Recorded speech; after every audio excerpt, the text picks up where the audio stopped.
Hello my dudes, this is Kadima with another build video for Dragon's Dogma 2, this time using the Thief, also known as Assassin's Creed Dragon's Dogma 2 style.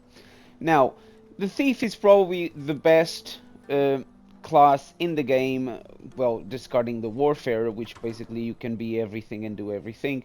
But the Thief is probably the one class that overpowers all other classes.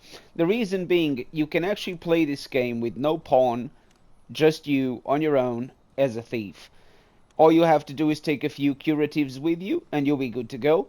But if you want to take things to a whole new level, you can actually play it like I do, combining your thief being overpowered with your main pawn as a mage for the healing side of things, and you might have a warrior and maybe a sorcerer for the extra damage output. When you do that, you'll have just probably the most destructive combination of forces in the game. You'll be destroying pretty much everything, but when it comes to single player power, the thief stands on its own level. Now, first thing to do is to show you what skills I actually am utilizing. Ignore my party. I'm clearly farming for worm crystals right now, as you can see. That's why I have that many thieves. Any But business with the going guild, sir? I to should that be what glad. matters, the skills that I'm actually using. I'm using Formless Feint. Obviously, I call this the Phantom mode because basically you get to hit your enemies and they don't hit you. It doesn't cost that much stamina to activate, and once you are eye level and you got the right setup with your mage giving you back the infinite stamina as well, you'll never run out of Formless Feint. Honestly, you can have this activated permanently, even when fighting dragons or multiple enemies or groups of enemies. You'll probably be able to keep the Formless Feint active at all times. And I will show you how to use this to the most effectiveness possible. And this is why you can basically play the game solo. It's because of Formless Feint. But now for the second ability that I'm using is the Smoke Shroud. Now the Smoke Shroud is basically what turns you into an assassin. When you use the Smoke Shroud, your enemies will not be able to see you. They pretty much lose track of where you are and they will not become aggressive. You can then, by definition, press triangle instead of square, and you will actually be performing assassin moves. You will be one-shotting all small enemies. The big enemies, this doesn't work, of course, but you can still use the smoke shroud if you are running out of stamina and you want to recover it to activate the formless feint again. You use the smoke shroud, you go around the enemy for a little while, and you will recover stamina. That's also a way to go.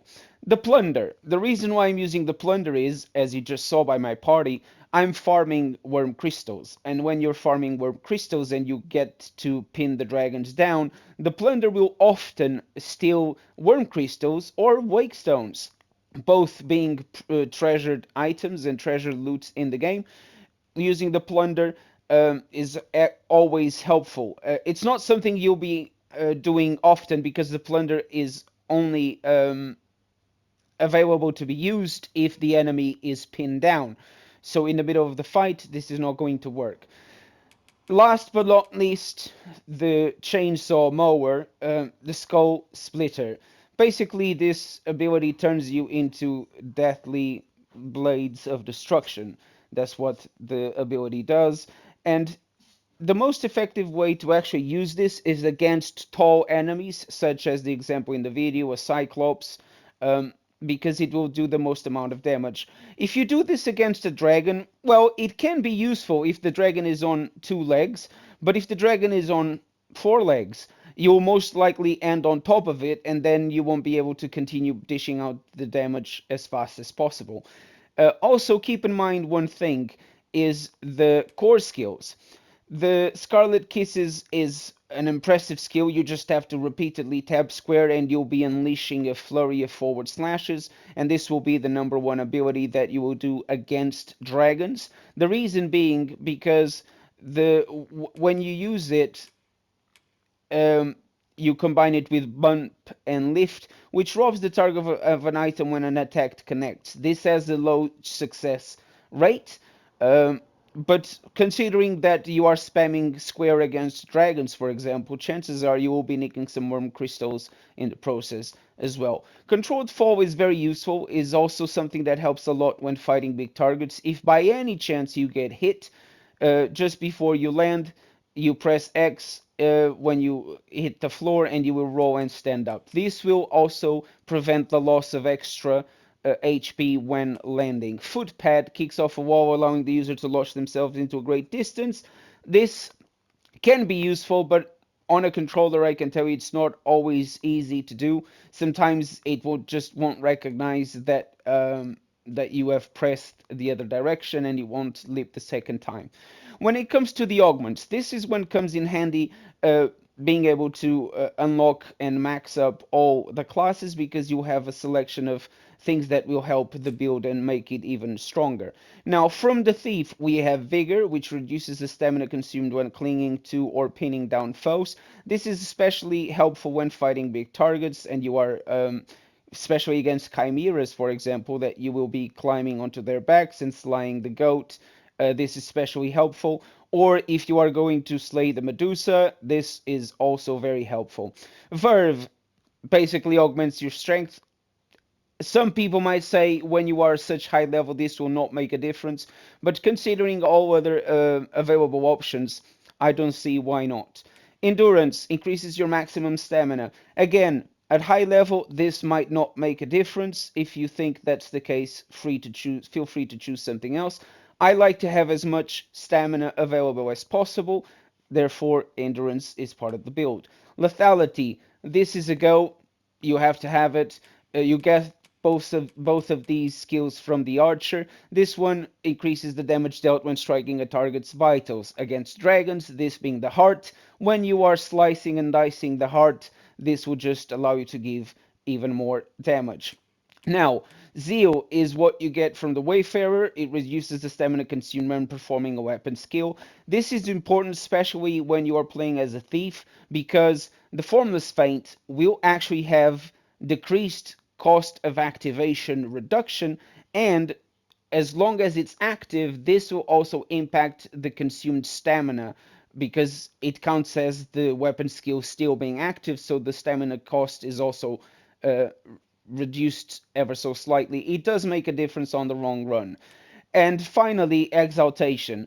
This you get from the mage. It augments your stamina recovery speed. Again, stamina, it's the one thing to go for. Everything costs stamina in this game. Running, weapon skills, jumping, clinging onto targets, everything costs stamina, so you can never have too much stamina. Now, as for your pawn, I strongly suggest that your pawn is the mage, so you can actually configure its skills um, to the best possible way. And in this case, I'm using the Celestial Pain. This is basically what will give us the infinite stamina. I'm using the Urgent Succor because this is basically an instant heal. If for some reason you do take damage, which you shouldn't because of the Formless Feint, but if you do, this will be your good to go heal, not just for you, but for the rest of your party.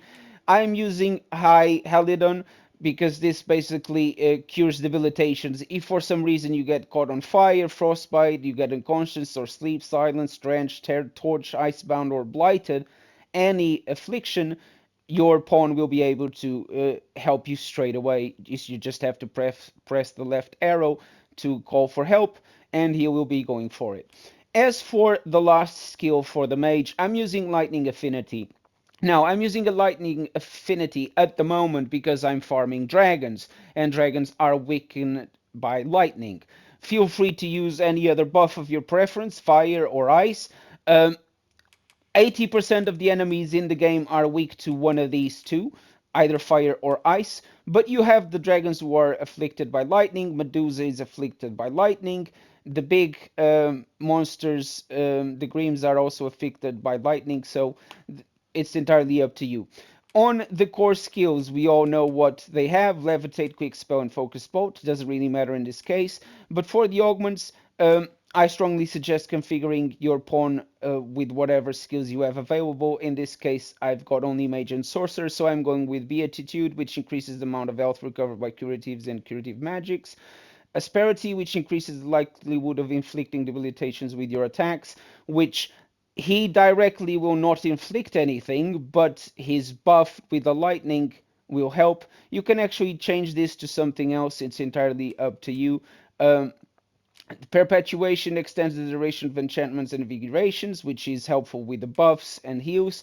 Sagacity, which augments your magic.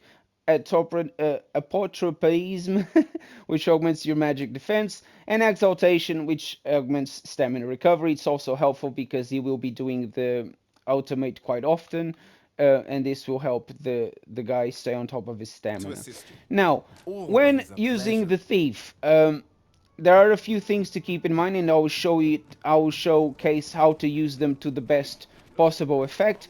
But one thing I want to show you is first how badass I look. I look particularly good facing the sun. I have probably one of the best armor sets in the game, combined with the Conqueror's Mantle, which you get from returning 90 tokens.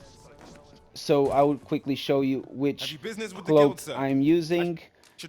It's this one right here, the Champion's Mantle, actually. It's absolutely badass. It looks amazing, especially in the Thief. I think it's one of the few long cloaks that looks amazing in the Thief. Not all look like that.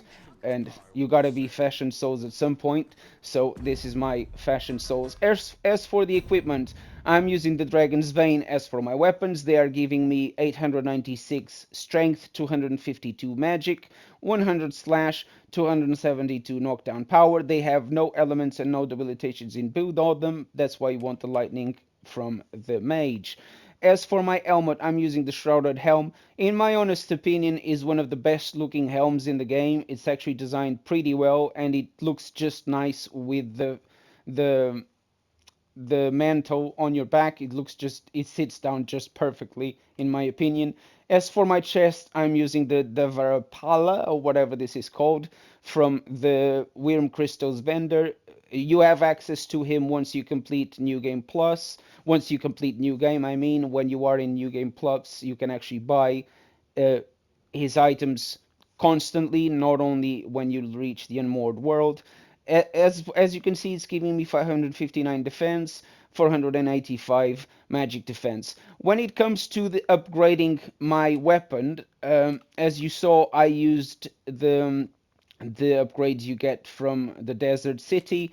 As for my armor, all my pieces are from this city because I find that it gives them the biggest balance possible. So it doesn't give you a lot of defense, but it gives you a good amount of defense and magic defense, and also reduces the weight of the items.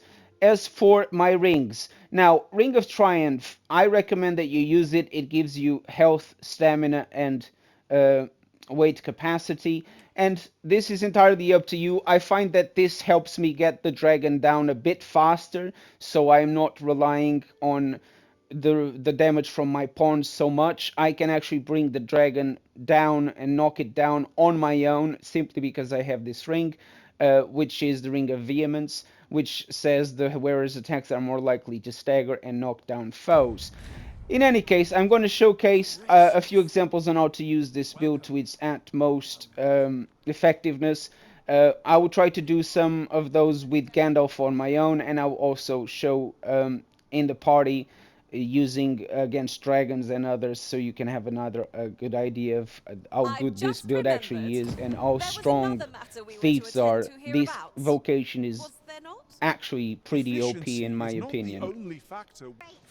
So the first example here is fighting this dragon in town in Vermwood. Um, I'm clearly farming worm crystals, as I just said before. As you can see, Formless Feint will allow me to just not worry about getting hit, because nothing can hit you. Not the fire, not the dragon, not the landing of the dragon. Nothing can hit you. You'll just become a phantom. That's why I call it the phantom mode. I shortly deactivated it just to save some of the stamina, because he was just standing there doing nothing. Do be advised that, as you can see, I am just spamming carve. I paused the game for whatever reason, I apologize. As you can see, I'm waiting. Carve, carve, carve, carve, carve. I'm not really doing abilities much unless he's standing up or he grabs a hold of one of the pawns and he's trying to give him Dragon Sickness.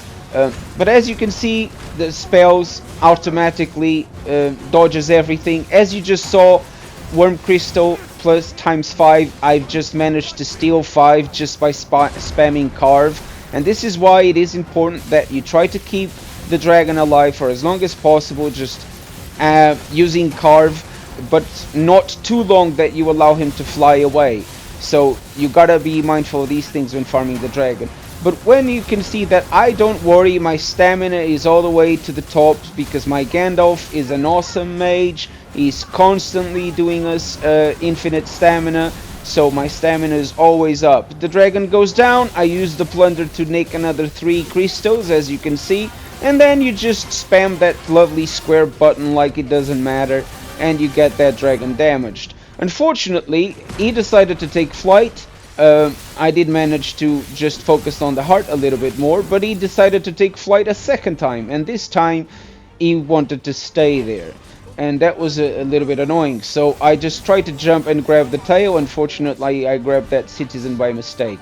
Now keep in mind that when you are clinging onto enemies, the Formless Feint is so overpowered that not even then you will get hit.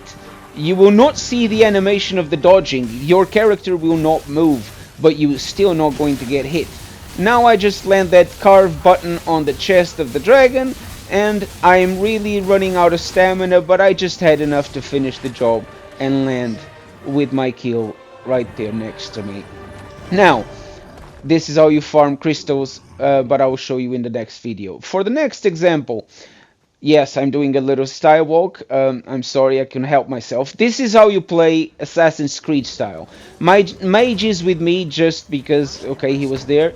You activate the Formless Feint, you use the Smoke Bomb, and you just press triangle. And by pressing triangle, you will do some sort of a finishing move, which will one-shot all the enemies, because they are not in battle stance. As you can see, the moment they get disorientated by the smoke, you can just one-shot everything using triangle. And that's how you play Dragon's Dogma like it's Assassin's Creed. Easy. Now for this next example, you get to see a little bit of both things in action. I activate the Formless Feint, I jump, I throw a bomb, smoke all around us, I press triangle for those finishing moves. You will see that I'm still stealing stuff. I climb up this one, I just stab this guy down the little edge, and now I deactivate the Formless Feint just so I can recover some stamina. And against this guy, you don't even need a Formless Feint. You just do the Skull Splitter and you slice his back in pieces. I hope you guys like this build and try it for yourselves. Please leave a like and your comments down below.